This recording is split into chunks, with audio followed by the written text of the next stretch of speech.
오늘은 어떤 소리가 이기는가, 어떤 소리가 이기는가 이런 제목으로 하나님 말씀 나누도록 하겠습니다. 우리가 살아가면서 이런저런 소리를 듣게 됩니다. 외부에서도 이런저런 얘기들이 있고 여러분 가정이나 친한 사람들 사이에서도 이런저런 얘기가 있고 무엇보다도 내 속에서 이런 생각 저런 생각이 들죠. 근데 중요한 건 어느 게 이기느냐 하는 겁니다. 결국 이기는 쪽을 내가 선택을 하게 되는데 예전에 아메리칸 인디안들이 이제 살면서 어떤 지혜로운 추장이 아이한테 가르친 바가 있다고 그러죠. 사람에게는 늑대가 있다. 마음속에 좋은 늑대, 나쁜 늑대 있는데 이 사람들이 이제 우리랑 좀 달라서 이 짐승 이런 걸 신처럼 생각을 하는 거예요. 그러니까 성령도 있고 마귀도 있고 이런 표현을 이제 그런 식으로 하는 겁니다. 근데 좋은 늑대도 있고 나쁜 늑대도 있는데 이거를 잘 해야 된다. 그래서 좋은 늑대가 이기도록 해야 된다. 그래서 손주가 물어봤습니다. 그럼 어떻게 해야 좋은 늑대가 이기나요? 그랬더니 할아버지 추장이 뭐라 그랬는지 아세요? 그야 나쁜 놈한테 먹이를 주면 안 되지. 무슨 말인지 아세요? 먹으면 힘나가지고 계속 힘을 가는 거예요. 그래서 사실은요, 이게 나쁜 소리가 이기는 이유는 그쪽의 요구를 계속 들어주니까 자꾸 점점 더 나빠지는 거예요. 여러분들 이걸 항상 염두에 두실 필요가 있습니다.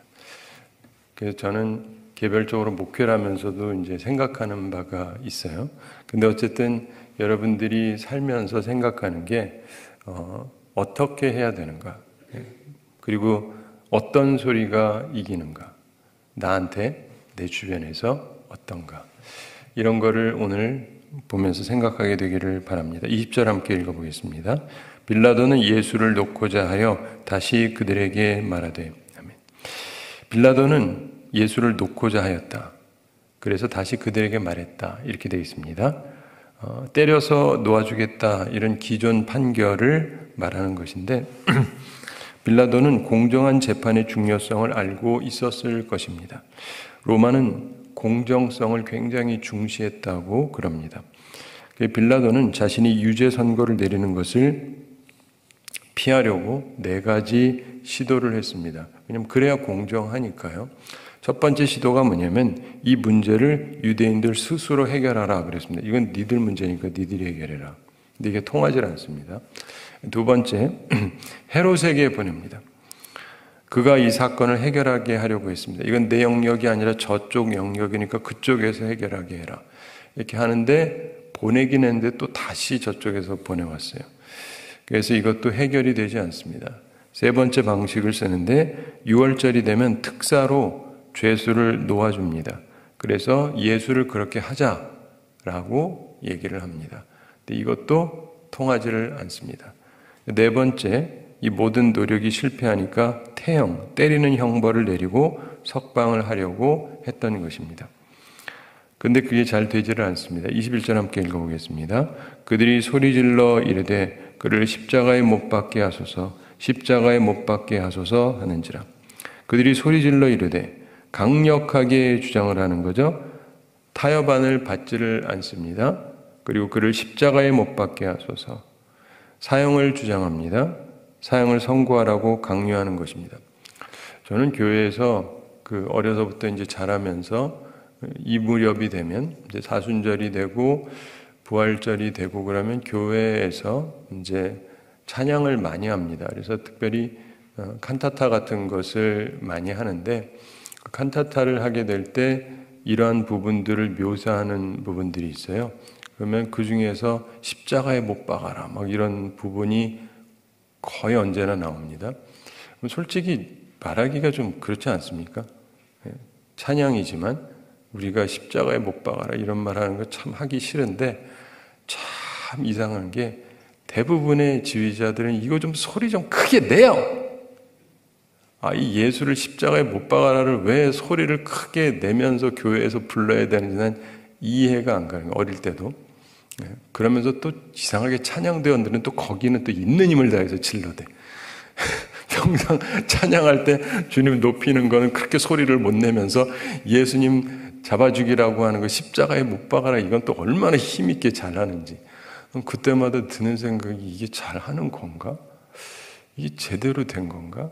근데 거기에서 거의 그 모든 강조점이 거기 있는 느낌? 그 지휘자도 좀 이상한 것 같고, 찬양하는 사람들도 이상한 것 같고, 또 그걸 그런가 보다 하고 보는 사람들도 다 이상한 것 같고, 제가 이상한 건지, 근데 하여간 이상한 일들이 너무 사실은 많이 벌어집니다.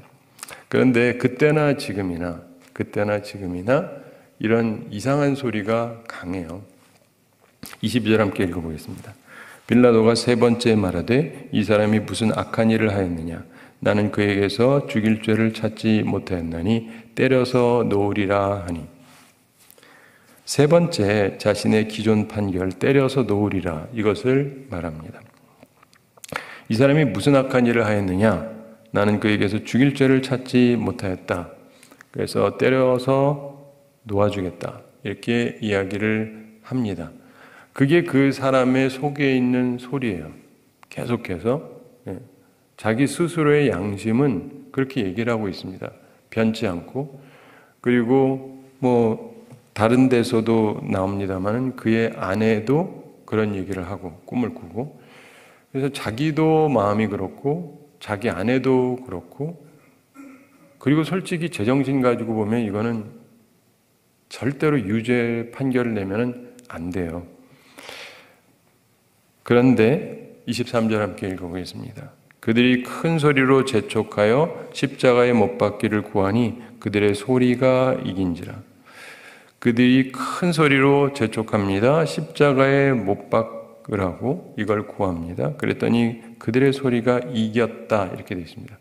오늘 설교 제목인데 어떤 소리가 이기는가? 내 속에 있는 양심이 이기는가? 아니면 악한 여론이 이기는가? 그게 누구의 것이든 정치 세력의 소리에 빌라도가 굴복을 합니다. 서글픈 것이죠. 재판을 하는 사람이, 재판이라는 건 공정해야 되는데 무엇이 공정한지 자기가 뻔히 알아요. 그래서 시간도 질질 끕니다. 왜요? 유죄가 아니니까. 근데 자꾸 유죄로 만들고 끝내라는 거거든요. 자, 근데 보시면 왜 이렇게 되었나? 성경에는 나오지 않지만 역사를 살펴보면 나름 이유를 알 수 있다고 이제 성서학자들이 이야기를 하는데, 빌라도의 과거 때문에 그렇습니다. 빌라도가 과거에 두 가지 실수를 했었는데, 하나는 로마 군대가 황제의 작은 흉상이 있어요. 그거를 깃대 꼭대기에다가 달고 군기를 갖고 다닙니다.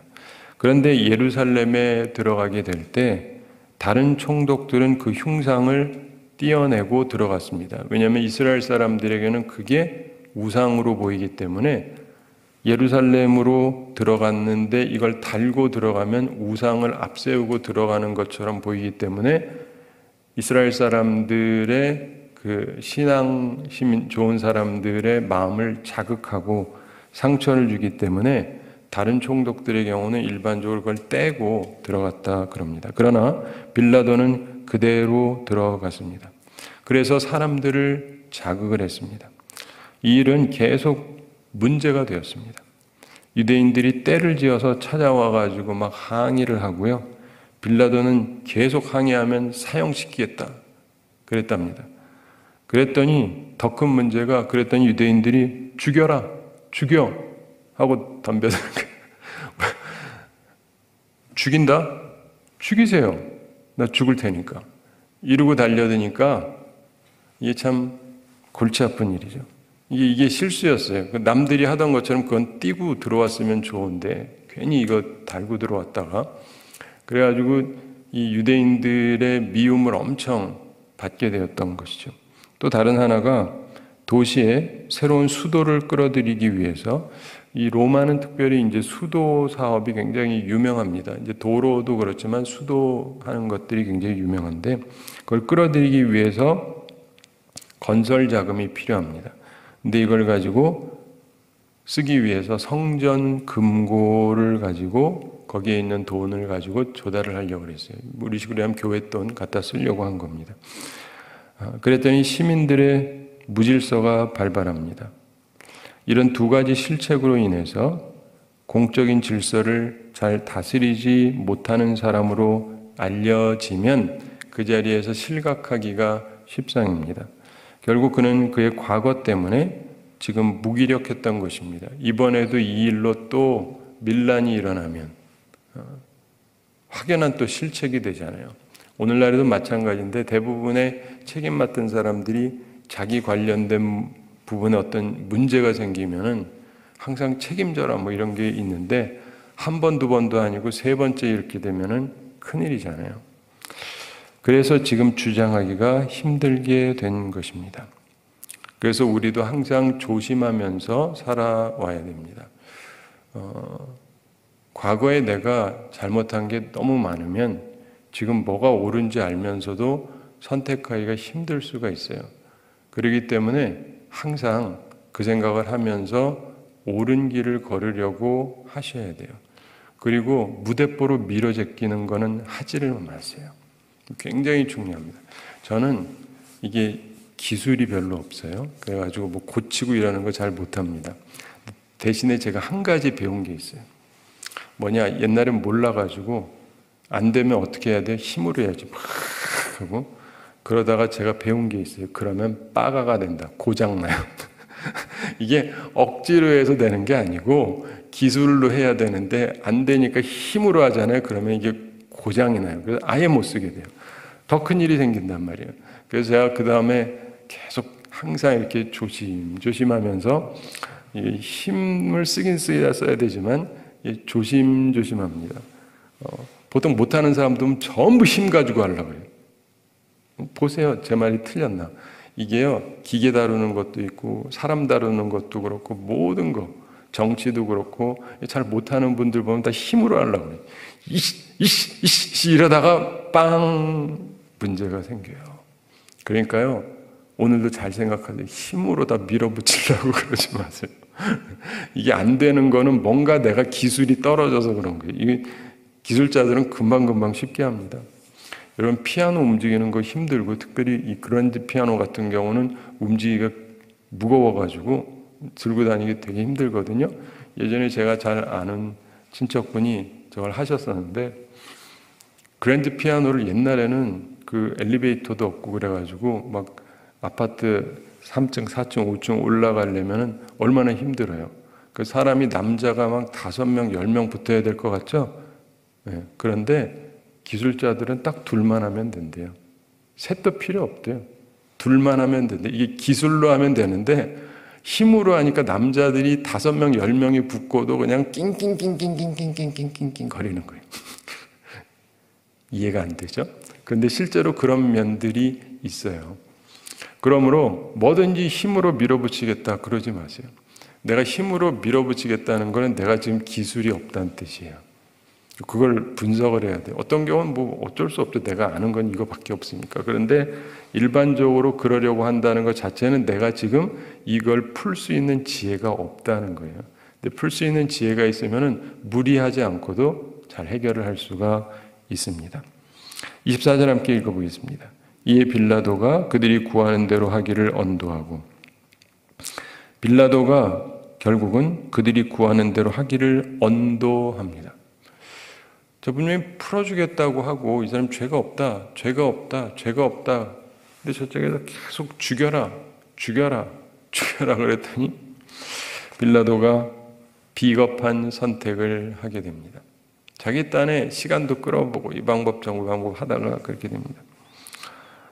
제가 저희 아버님 시대하고 요즘 시대가 참 많이 다르다는 걸 느껴요. 저희 아버님 시대에는 훌륭한 목사님들이 많았고 그러면서 훌륭한 지도자들이 많이 있었습니다.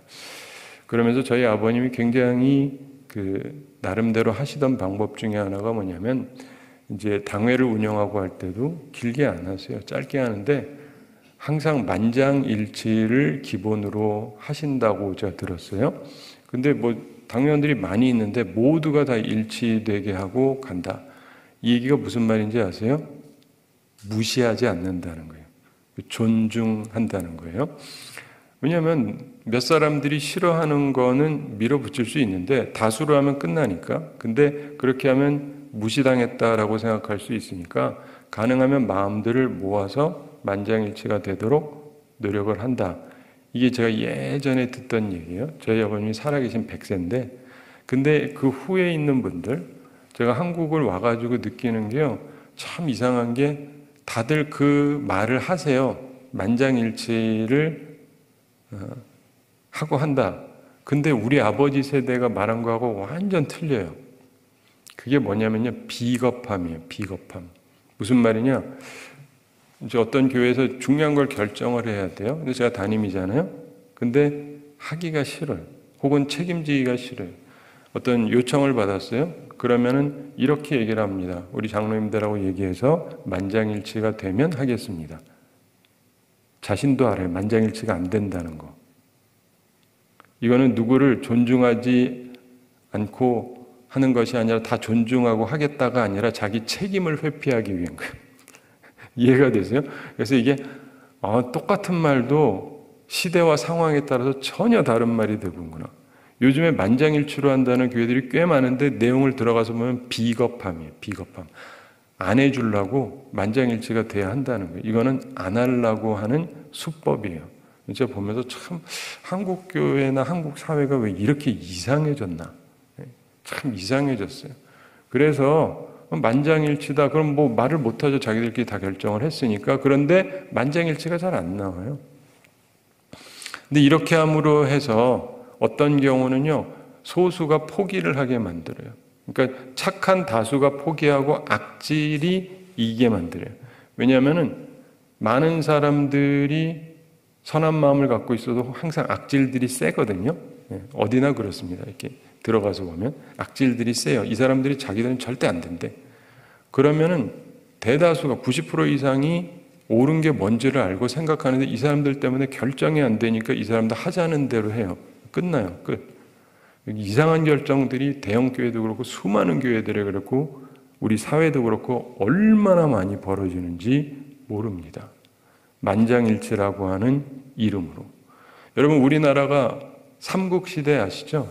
삼국시대에 있다가 통일신라가 되고, 그래서 그때 갖고 있던 최고의 그 흐름이 뭐냐면 만장일치제를 했어요. 그래서 최고로 좋다 그랬죠? 역사를 연구해 보면 아는 말이 있습니다. 근데 그 통일신라가 왜 망했는지 아세요? 바로 그 제도 때문에 망한 거예요. 한 사람이 반대하면 아무것도 안 되는 거예요. 결정권자 중에 한 명만 반대하면 안 한다. 이거를 해왔는데 그건 사람이 다 좋을 때는 괜찮은데 누구 하나 이상한 사람 있잖아요. 되지가 않아서 나라가 그래서 망한 거예요. 요즘 이런 얘기 못 배우시죠? 근데 신라가 망한 이유가 그거예요. 그냥 다 만장일치를 해야 된다. 그러다 보니까 꼭 이상한 사람 한둘이 계속 시비를 거는 거예요. 다들 그 눈치만 봐요. 그러다가 실제로 우리나라가 그때 망했던 거예요. 고려에 의해서. 그러므로 우리들이 기억을 해야 되는 것이 뭐냐면 내가 이걸 할 때 이유가 뭐냐. 그리고 시스템도 그렇고 도대체 이유가 뭐냐. 그래서 제가 요즘 느끼는 거는 이게 꼭 옳지가 않구나. 옛날에 제가 배웠던 이게 옳다는 게 지금은 아닐 수도 있어요. 왜냐하면 의미가 달라져 있기 때문에. 그래서 여러분들이 항상 기억하실 것은 단순히 껍데기를 어떻게 한다가 아니라 진정으로 나는 하나님의 사람으로서 옳은 것을 선택하고 옳은 것이 되어질 수 있도록 힘을 쓰는가. 이게 우리한테 굉장히 중요한 부분입니다. 우리가 빌라도 같은 상황에 처하게 된다면 내 과거 때문에 현재 문제를 바르게 대할 수 없을 때 그때 어떻게 해야 될까요? 앞으로는 잘한다 치고 그동안 내가 잘못한 것 때문에 지금 내가 문제가 있다. 이때 필요한 게 뭡니까? 용기예요. 용기. 그렇죠? 지위를 상실하더라도 정의를 택해야 하는 것입니다. 이제라도 지위를 잃더라도 정의를 선택해야 돼요. 그러나 빌라도는 정의를 버리고 지위를 선택했습니다. 그는 바른 결정을 해서 주님을 살리도록 하는 노력을 할 필요가 있었죠. 자기 입장에서. 그러나 빌라도는 높은 자리에 계속 머물기 위해서 예수님에게 사형을 선고했습니다. 그래서 비겁한 사람이 된 것입니다. 사랑하는 성도 여러분, 우리들은 살아가다 보면요, 때로 내가 이 자리에 왜 있는지를 많은 사람들이 잃어버릴 때가 많아요. 그리고 도대체 그 자리에 왜 있어야 되는지, 그리고 거기 그 자리에 꼭 있어야만 하는 것인지. 사람은 결국 있다가 보면 내려오게 되거든요. 저 여기 계속 못 있습니다. 계속 못 있어요. 저도 점점 나이를 먹게 되고, 우리도 법이 있고, 법에 해당하는 나이가 되면 은퇴를 해야 돼요. 그럼 이제 딴 분이 오시겠죠? 그런 거예요. 그리고 그게 아니라 뭐 법을 바꿔가지고 죽을 때까지 할 수 있다. 그런다고 안 내려오나요? 언젠가는 죽죠? 그럼 이래저래 내려오는 거예요. 뭐 별수를 다 쓰고 시스템을 바꾸고 법을 바꾸고 뭘 해도 결국은 하나님이 내려오게 만드십니다. 그렇잖아요. 그렇기 때문에 자리에 연연해하면 안 돼요. 그렇다고 자리를 가볍게 볼 일은 아니죠. 내가 맡은 역할은 잘해야 되지만 어떻게든 이 자리를 유지하고 더 올라가기 위해서 이렇게 하면요, 제가 잘 쓰는 표현이 있습니다. 좀 이렇게 쉽게 다가오도록. 그러다 보면요, 괴물이 됩니다. 괴물이 돼요. 사람이요, 욕심으로 살기 시작하잖아요. 그래서 어떻게든 내가 이 자리를 유지해야 되겠고 더 올라가야 되겠고 더 큰 권력을 갖겠다. 그 다음에 잘해보겠다. 잘하긴 뭘 잘해요. 이미 나는 괴물이 돼가고 있는데. 그래서 지위를 차지해도 괴물이 할 수 있는 건 괴물다운 일밖에 없어요. 그렇기 때문에 항상 온전한 자세를 가지려고 노력을 해야 하는 것입니다. 25절 함께 읽어보겠습니다. 그들이 요구하는 자 곧 밀란과 살인으로 말미암아 옥에 갇힌 자를 놓아주고 예수는 넘겨주어 그들의 뜻대로 하게 하니라.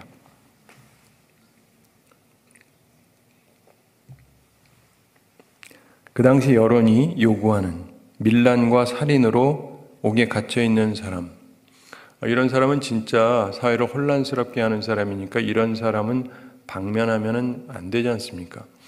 우리는 그냥 내줬으니까 그런가 보다 하지만 사실 이거 말이 안 되는 거거든요. 통치하는 사람 입장에서 이런 사람을 놔주면 안 되죠. 그런데 그 사람을 놓아줍니다. 그리고 예수는 넘겨줍니다.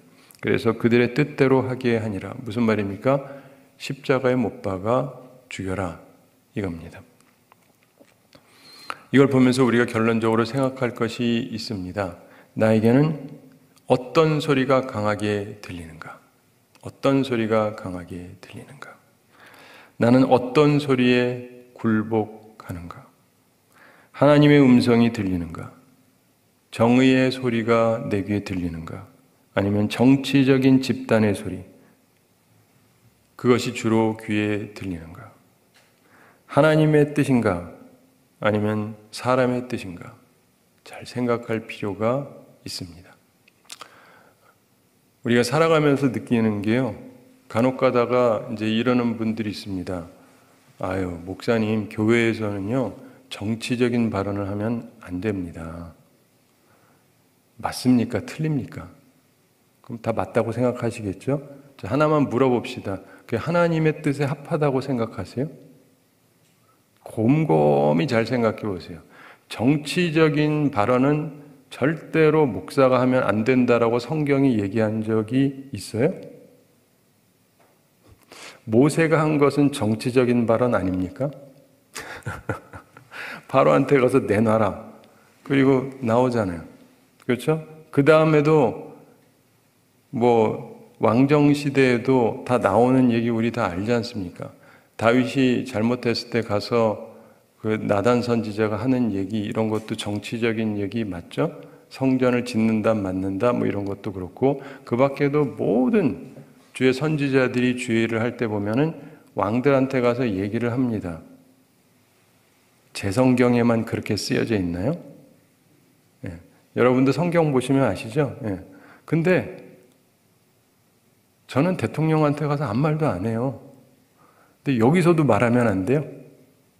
이렇게 생각해 본 사람 자체가 거의 없어요. 프레임에 딱 걸려 있어요. 목사는 말하지 마라. 이게 진짜 더 큰 문제예요. 아무 말이나 함부로 하면 안 되죠. 그건 맞아요. 아무 말이나 함부로 하면 안 돼요. 내가 하고 싶은 말 하면 안 되고 하나님의 뜻을 잘 분별해서 하나님의 뜻을 전달하는 건 분명히 필요한 일임에 틀림이 없습니다. 그러나 무조건 아무 말도 하지 말아라. 그럼 이게 그 말이 성경적이냐를 생각해 보세요. 저는 언젠가부터 그 생각을 많이 합니다. 그리고 우리 세례 공부반 할 때도 자꾸 얘기해 주고 그러는데 특별히 우린 개신교잖아요. 개신교에서는 가장 중요한 게 성경입니다. 성경을 뭐로 믿죠? 하나님 말씀으로 믿어요. 그래서 우리들의 모든 행동과 생각과 모든 것의 근간이 성경이에요. 성경을 근거로 살아가게 되어 있습니다. 이걸 얘기하고 그걸 하겠다는 사람만 세례를 주게 되어 있어요. 근데 성경을 가지고 우리가 진짜로 사느냐? 아니요. 성경은 성경이고 우리 사는 건 완전 따로 놀아요. 그러면서도 괴리감을 전혀 느끼지를 않아요. 아무렇지도 않아요. 사실 저도 여기 있는 대부분의 사람들처럼 생각하다가 하나님의 섭리로 미국 가서 28년을 살고 거기서 대학도 다니고 대학원도 다니고 박사과정도 좀 공부하기도 하고 그러면서 신학교에서 공부하면서 그게 아니라는 걸 처음으로 거기 가서 배우기 시작을 했어요. 함부로 할 얘기는 아니지만 그러나 눈 감고 있으면 안 되고 보고 있어야 되고 필요하면 인도를 해줘야 될 거 아니겠어요? 이해가 되세요? 근데 우리나라는요, 참된 영적인 지도자들이 생각도 하지 말고 말도 하지 말고 행동도 하지 말라고 강요를 합니다. 그러면서 이게 성경적이라고 착각을 해요. 그거는 아니죠. 단지 하나님의 뜻을 온전히 분별하느냐, 그리고 이게 하나님의 뜻에 합한 것이냐, 이건 당연히 중요하죠. 아무렇게나 말하고 아무렇게나 행동하고 그러면 당연히 안 되죠. 그러나 그럼에도 불구하고 하나님이 무엇을 우리한테 말하고 있는가? 하나님은 무엇을 원하시는가? 이걸 생각할 필요가 있습니다. 사랑하는 성도 여러분, 저는요, 우리나라가 바뀌려면 하나님을 항상 생각하면서 살아왔기 때문에 우리나라 사람들이 바꿔야 되는 게 있어요. 이거 안 바꾸면요, 절대 우리나라 정치 안 바뀝니다. 우리나라에서는요, 정치를 누가 하죠? 제일 똑똑하고, 제일 착하고, 제일 의롭고, 제일 선하고, 이런 사람들만 딱 뽑아가지고 정치하라고 내보내요? 생각 중이신 것 같고 웃으시는 분도 있고. 네. 아니라는 거 아시죠? 그래서 우리나라는 그럽니다. 정치판은 지저분하다. 네, 지저분하다.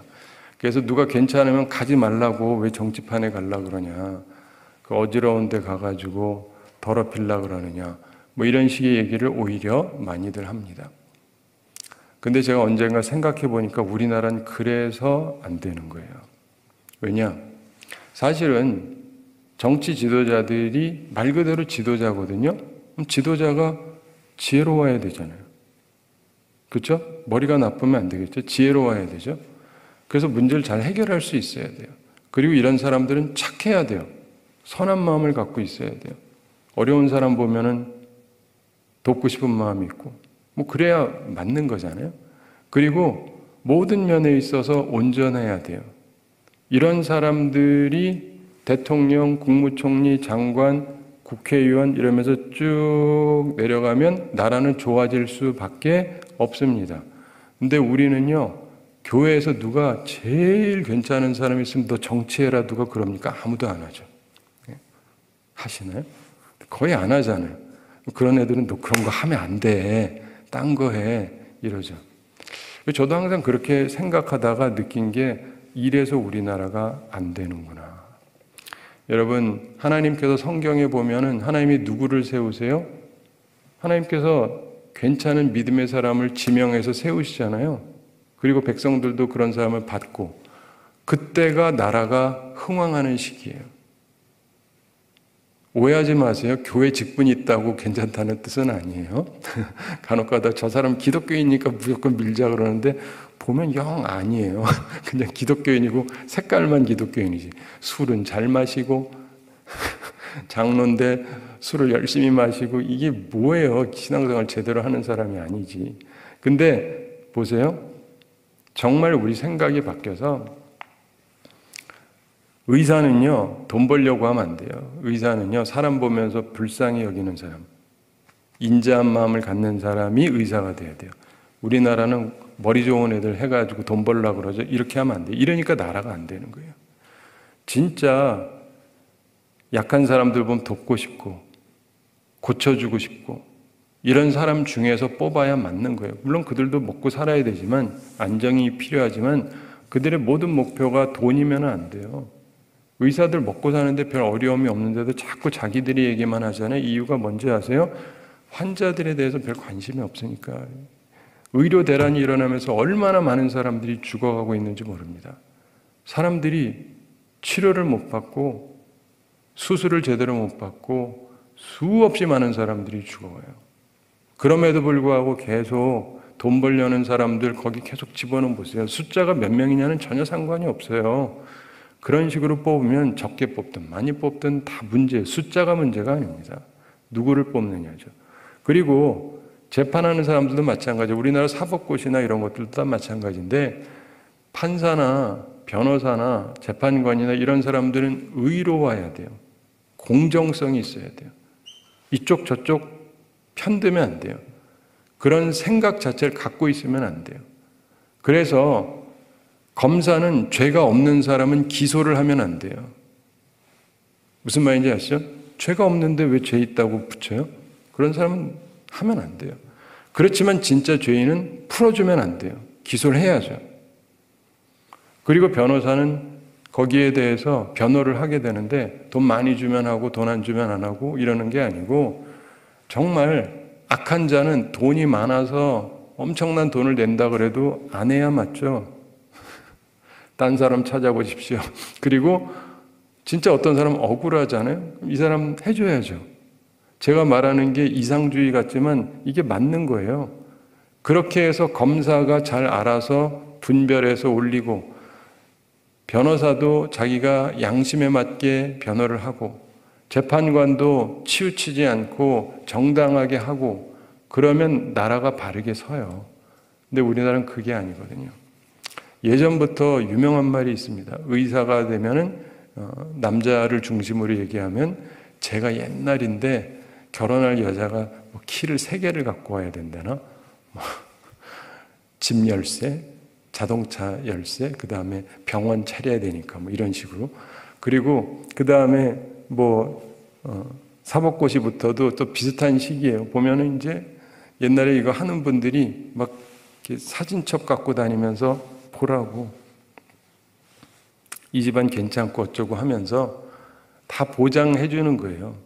그러면 이제 그쪽이랑 손잡고 이렇게 하는 사람들이 많습니다. 지금 올라가 있는 사람들 거의 그런 사람들이 대부분이에요.